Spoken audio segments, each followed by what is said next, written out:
जब एक धनात्मक संख्या n को 13 से विभाजित किया जाता है तब शेषफल 11 बचता है। तो सबसे पहले इसका मतलब समझिए, जब एक धनात्मक संख्या n को 13 से विभाजित किया जाता है तो शेषफल 11 बचता है। तो संख्या क्या है? n बराबर 13x प्लस 11। संख्या ये है आपका। अगर इसमें 13 से भाग करेंगे तो ये तो कट जाएगा 13 13, ठीक है, लेकिन 11 क्या बचेगा? शेषफल। इस हिसाब से आपकी संख्या जो है 13x प्लस 11 है, ठीक है। अब कहा गया है यदि 26n को, ठीक है, यदि 26n को उसी भाजक द्वारा विभाजित किया जाए तो n मतलब संख्या क्या है आपकी? 13x plus 11।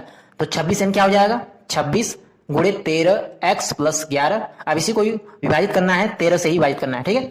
तो देखिए ध्यान से, अब यहाँ पे देखिए 26 क्या है? 13 से कट जाएगा, यानी ये पूरी संख्या 13 से कट जाएगी, तो शेषफल क्या बचेगा? 0। आपका ऑप्शन नंबर ए सही है। अगर आप लोगों को वीडियो अच्छी लगी हो तो प्लीज चैनल को जरूर सब्सक्राइब कीजिए।